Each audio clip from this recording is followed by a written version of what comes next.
গতকালের ব্লগে তো বলেইছিলাম যে আমার শাড়ির আঁচলে আগুন ধরে গেছিলো। তো কিভাবে আগুনটা লেগেছিল সেটাই আজকের ভিডিওতে দেখালাম। একটু অসাবধানতা হলে কত বড় দুর্ঘটনা হয়ে যায়। আর শাড়ির আগুনটা দেখুন, কুচির দিকেও চলে গেছিলো। কিন্তু চলে এসেছি বাপের বাড়িতে। এই দেখুন দিদুন কি সুন্দর করে তার গোপালকে সাজিয়েছে। আমাদের এবার গোপাল একটা না, দুটো। একটা খুব ছোট গোপাল আর একটা একটু বড়।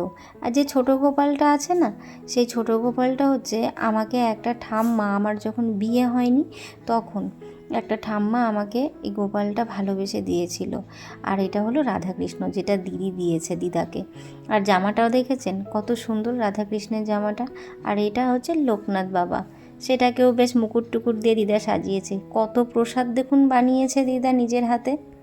এই বাড়ির দুই গোপালের জন্যও দুটো জামা এনেছি, আর এনেছি একটু মিষ্টি, সেটাই এই দিদাকে দিয়ে দিচ্ছি। দিদুন বলছে আজকে থাক, আজকে আর বাড়ি যেতে হবে না, আজকে থেকে যা। বাড়ি না গেলে হয়, বাড়ি তো যেতেই হবে, কিছু করার। এই যে আমার মা, তোমরা আগে কখনো দেখোনি ভিডিওতে। এই যে, আর এটা হলো আমাদের দোকান। এই যে আমাদের বাড়িতেই দোকান, মুদিখানার দোকান। এই যে দিদুনের বাড়িতে এসছে মানে দোকান আছে, দোকান থেকে যা ইচ্ছা মন চাইলো ব্যাস নিয়ে খাওয়া শুরু করে দিল। খুব ভালো, যখনই আসবে তখনই এমন, যখনই আসবে তখনই এমন, দোকান থেকে নেবে আর খাবে। এই যে মা এদিকে ঘি বসিয়েছে গ্যাসে, তাই বলছে একটু এই ঘিটা একটু নেড়ে দে, আমি একটু আসছি দোকান থেকে, দোকানে বোধহয় লোক এসছে, তাই জন্য সেটা করছি।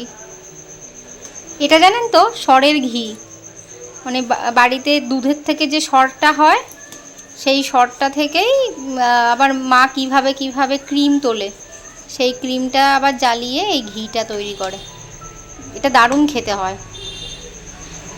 এই ঘিটা আমাদেরকে মা এই ঘিটাই দেয় বেশি, সরের ঘিটা। আর এটা খেতে দারুণ টেস্টি, খুব সুন্দর হয় খেতে।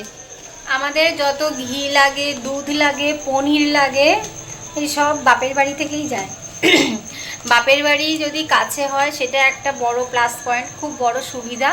আর একটা হচ্ছে বাপের বাড়ি থেকে যে এই যে ঘি, পনির, টক দই, দুধ বলুন, আমি দুধ কোনোদিনও কিনে খাই না, দুধ হচ্ছে বাড়ি থেকে এখান থেকে পাঠাই। যদিও আমার বাপের বাড়িতে তো গরু নেই, মা এখান থেকে দুধ কিনে পাঠায়, কারণ এখানকার দুধটা বেশ ভালো হয়।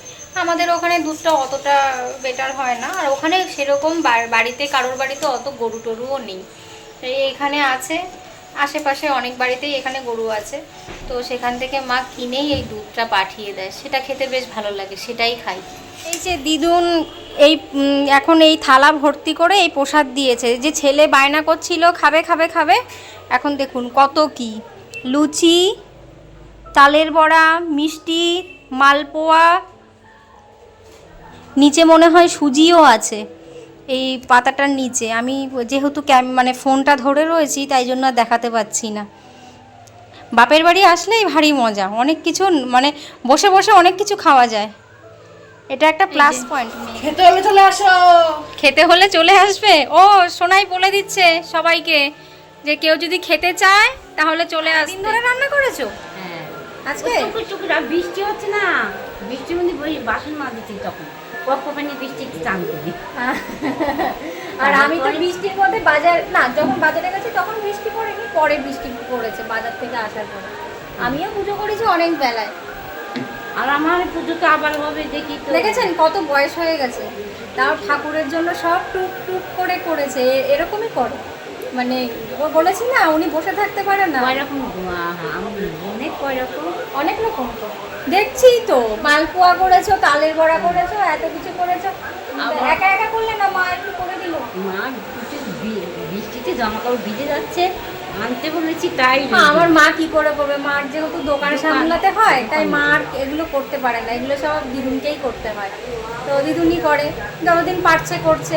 আসলে কি বলুন তো, মানুষ যতক্ষণ সামনে থাকে ততক্ষণ মানে করছে, তো সেটা আর মালুম হয় না। যখন না থাকে তখন প্রচণ্ড কষ্ট হয়, যে ওই মানুষটা থাকলে পরে বোধহয় এগুলো করতে হতো না, তখন মনে তখন কষ্ট হয় যে থাকলে পরে তখন তো করে দিত, এখন নেই, এখন করতে পারছি না। যেটা আমার মায়ের হয়, কখন হয়, দিদুন যখন বাড়ি থাকে না। এই যে নাড়ু খাচ্ছি, খুব সুন্দর। এই নাড়ু না ইয়ে বড়া নাড়ু বলছি, ভালো করে করে আনি আমার দিদি। নাড়ু না তো, বড়া। আমি ভুলে গেছি যে নাড়ু দারুণ হচ্ছে, বড়াগুলো একদম তুলতুল করছে।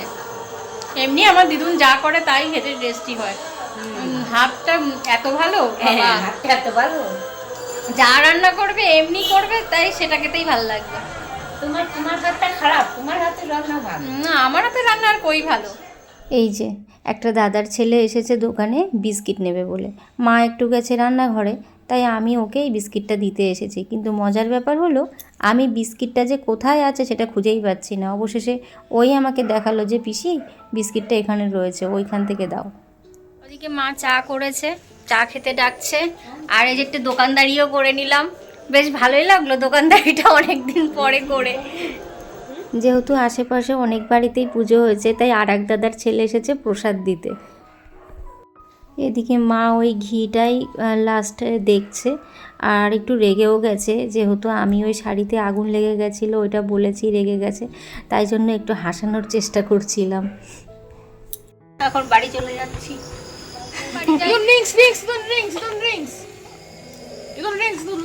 যাওয়ার আগেও ওই যে সোনাইয়ের বায়না দিদুনের কাছে রিংস, দুটো দুটো দুটো দুটো দুটো। এই ওমা দুটো দেবে না মা, একটা দেবে।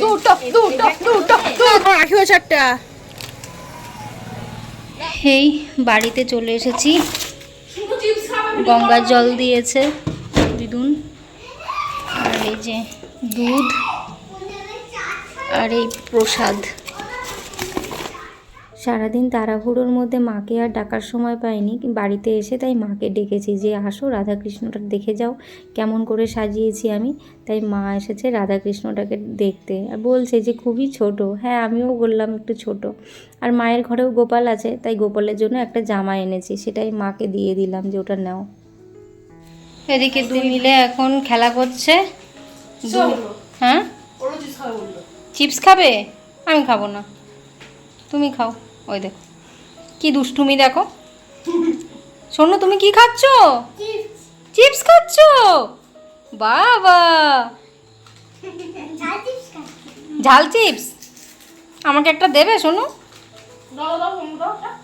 দেবে? সত্যি দেবে? তাই তো? ঠিক ঠিক। আমাকে কেমন চিপস খাওয়াচ্ছে।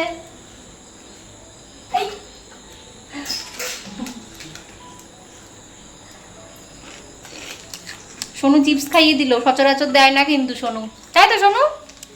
তুমি দাও কাউকে, দাও কাউকে, দাও। ও কাউকে দেয় না, কিন্তু আজকে দিল। আজকে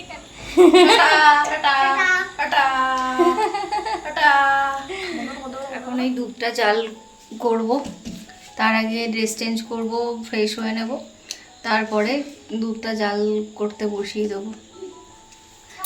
চলুন তাহলে দুধটা জাল দিয়ে দিই, আর পরে কথা বলছি আবার। বেজে গেছে 10:30, সোনাইও খেয়ে নিয়েছে, আমিও খেয়ে নিয়েছি। আজকে সারাটা দিন খুব ব্যস্ততার মধ্যে দিয়ে গেছে, সব কিছুর মধ্যে দিয়েই গেছে। যেমন ব্যস্ততার মধ্যে দিয়ে গেছে, তেমন অঘটন, ভালো মন্দ সব কিছু মিশিয়েই গেছে। কিছু ভালো মুহূর্তও গেছে, কিছু খারাপ মুহূর্তও গেছে। তো খারাপটা ধরে রেখে লাভ নেই, যেটা ভালো সেটাকে নিয়ে এগিয়ে যেতে হবে। ও আজকে দাঁড়ান দেখাই, সেই ফটো ফ্রেমগুলো লাগাতে এসেছিলো, তখন আর ঠিক করে দেখাতে পারেনি যে ওগুলো মানে কেমন লাগছে। তো দাঁড়ান ওগুলো একটু দেখাই। এই যে এখানে দুটো ফ্রেম লাগানো হয়েছে, আর একটার জায়গা করা আছে, ওটা আমার আর একটা ফটো ফ্রেম দেওয়া আছে দোকানে, সেটা আনা হয়নি, অনেক দিনই হয়ে গেল। আমার আসলে হাবড়া যাওয়া হচ্ছে না, এই কারণে আনা হচ্ছে না, তো গেলেই আনবো। আর এই যে এখানে দুটো, আমার তো বেশ ভালোই লাগছে। তো আপনারা কমেন্টে জানাবেন যে এই ফটো ফ্রেমগুলো এখানে লাগিয়ে কেমন লাগছে। চলুন তাহলে আজকের ব্লগটি এখানেই শেষ করছি। আমার ব্লগটি যদি ভালো লেগে থাকে অবশ্যই লাইক কমেন্ট করবেন, আর যারা নতুন দেখছেন তারা অবশ্যই সাবস্ক্রাইব করে দেবেন। সবাই ভালো থাকবেন, সুস্থ থাকবেন, দেখা হবে পরের একটি ব্লগে।